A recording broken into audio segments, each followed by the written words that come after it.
Vous écoutez La Voix de l'Espérance, une émission qui vous apporte paix, joie, confiance et espérance.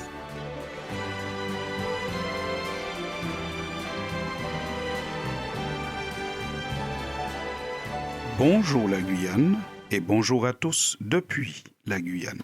Selon les mots d'un ministre, il s'est passé un drame absolu le dimanche 10 septembre dans la ville de Marseille vers 23h.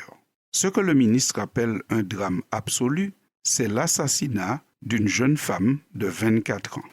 La victime a été grièvement blessée par un tir alors qu'elle se trouvait à son domicile, dans sa chambre, au 3e étage du bâtiment où elle vivait tranquillement avec sa maman, a indiqué la procureure de la République. Elle a été transférée dans un état très grave à l'hôpital, avec un pronostic vital engagé. Mais malheureusement, son décès a été annoncé le mardi matin suivant. La balle l'ayant atteinte a traversé un contreplaqué de bois situé en dessous de la fenêtre de l'appartement. Les tirs se sont déroulés dans une rue où des jeunes se regroupent le soir et où se situerait, au dire de la procureure de la République, un point de vente de stupéfiants.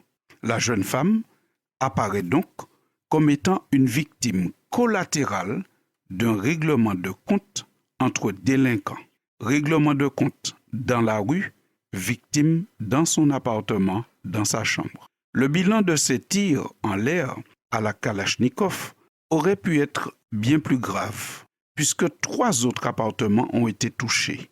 Celui d'une dame habitant au 4e étage âgée de 79 ans, celui d'un homme habitant au 5e étage âgé de 71 ans et celui d'une dame habitant dans un autre bâtiment, elle âgée de 86 ans. Force est de constater que la violence est une vraie plaie pour notre société qu'on n'arrive pas à soigner, un vrai problème qu'on n'arrive pas à résoudre, un problème que le déploiement de gendarmes et de policiers n'arrive pas à résoudre. Ce drame absolu vient encore montrer combien les valeurs de respect et d'amour véritable enseignées par le Christ sont nécessaires pour le bien vivre ensemble. Ce qui fait de cette malheureuse affaire un drame absolu, c'est le fait que cette jeune femme ait été mortellement blessée par balle alors qu'elle était tranquillement dans son appartement. La balle a traversé le mur. Finalement, on n'est plus en sécurité nulle part, pas même à la maison. C'est une illustration du fonctionnement du mal, le mal qui cherche à atteindre l'être humain par ruse ou par force, le mal qui fonctionne tout au contraire du fonctionnement de Jésus, qui lui déclare « Voici, je me tiens à la porte et je frappe. Si quelqu'un entend ma voix et ouvre la porte, j'entrerai chez lui et je souperai avec lui et lui avec moi. » Fin de citation. Texte à retrouver dans le livre de l'Apocalypse au chapitre 3 et au verset 20. Jésus n'est pas une balle perdue. Il ne traverse pas les murs pour entrer. Il se tient à la porte, il frappe, il lance une invitation et attend poliment, patiemment et gentiment qu'on veuille bien le faire entrer. Dieu ne s'impose pas et ne doit pas être imposé à quiconque par quiconque. Dieu fait simplement le constat que devant chacun, il y a la vie et la mort, la bénédiction et la malédiction. Mais il laisse chacun libre de choisir et d'assumer les conséquences de son choix. C'est pourquoi Dieu dit « Choisis la vie, afin que tu vives, toi et ta postérité. » On sent dans ce conseil divin qu'on retrouve dans le livre du Deutéronome au chapitre 30 et au verset 19, que Dieu laisse l'homme libre de choisir. C'est lui qui a en main sa destinée. Dieu ne s'imposera pas à lui, Dieu n'entrera pas par effraction, mais c'est l'homme qui a la clé. C'est lui qui ouvre, c'est lui qui choisit. Jésus n'est pas une balle perdue. Il n'entre pas en traversant les murs pour blesser, tuer, endeuiller les familles. Il n'entre que là où il est invité, mais pour restaurer, sauver, apporter la paix. Un des écrivains bibliques qui a constaté les ravages de la vie sans Dieu, les dommages dans la ville et dans la société qui s'organisent sans prendre en compte les conseils et les principes divins, s'est écrié « Venez, prosternons-nous et humilions-nous, fléchissons le genou devant l'Éternel, notre Créateur, car il est notre Dieu et nous sommes le peuple de son pâturage, le troupeau que sa main conduit. Oh, si vous pouviez écouter aujourd'hui sa voix. » Fin de citation. Retrouvez ce passage dans le livre des Psaumes au chapitre 95.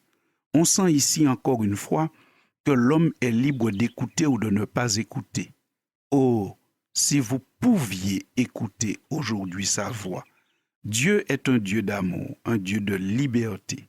Contrairement à ce que certains prétendent, Dieu n'est pas un carcan, Dieu n'est pas celui qui s'impose, Dieu n'est pas celui qui empêche de vivre libre. Au contraire, Dieu est la liberté.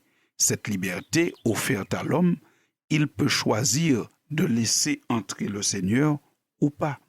Mais laisser entrer le Seigneur, c'est laisser entrer la paix, c'est laisser entrer le bonheur. C'est ce que Dieu lui-même déclare quand il dit dans le livre du prophète Ésaïe, « Moi l'Éternel ton Dieu, je t'instruis pour ton bien, je te conduis dans la voie que tu dois suivre. Oh, si tu étais attentif à mes commandements, ton bien-être serait comme un fleuve et ton bonheur comme les flots de la mer. » Fin de citation. Retrouvez cette parole de Dieu dans le livre du prophète Ésaïe, au chapitre 48, au verset 17 et 18. Chers auditeurs, force est de constater que nous sommes loin de ce plan que Dieu présente ici dans le livre du prophète Ésaïe. Un monde où le bien-être serait comme un fleuve. Et en Guyane, nous sommes bien placés pour comprendre cette image. Un fleuve coule sans cesse. Donc cela signifie un bien-être sans arrêt.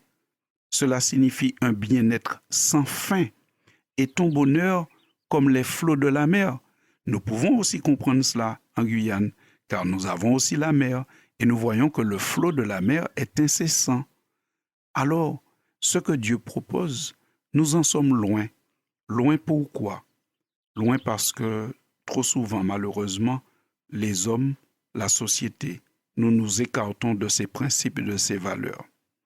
Enfin, nous dirons que l'équipe de la Voix de l'Espérance, semaine après semaine, vous invite à entrer en prière et à compatir, car la douleur et la souffrance ne cessent de frapper ce monde et parfois des familles en particulier, comme la famille de cette jeune femme qui a été tuée dans sa maison, dans sa chambre, par des tirs en l'air alors que des délinquants s'amusent ou règlent leur compte avec des kalachnikovs en main dans la rue. Quelle tristesse, quel drame absolu. Prions pour cette famille, même si nous ne la connaissons pas, et compatissons, car c'est ainsi que malheureusement fonctionne le mal, venant visiter là où il n'est pas invité. Quant au Christ, il est à la porte et il attend qu'on lui ouvre la porte.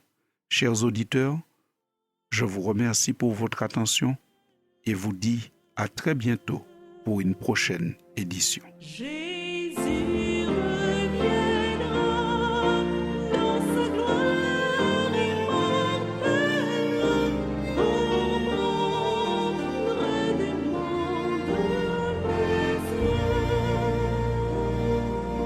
C'était La Voix de l'Espérance, une émission préparée par l'Église adventiste du 7e jour. Si vous désirez avoir une copie de la causerie d'aujourd'hui, demandez-la. Elle vous sera donnée gracieusement. Écrivez à La Voix de l'Espérance, boîte postale 169 97 324, Cayenne, CEDEX. ou téléphonez au 0594 25 64 26. Merci chers auditeurs et à bientôt.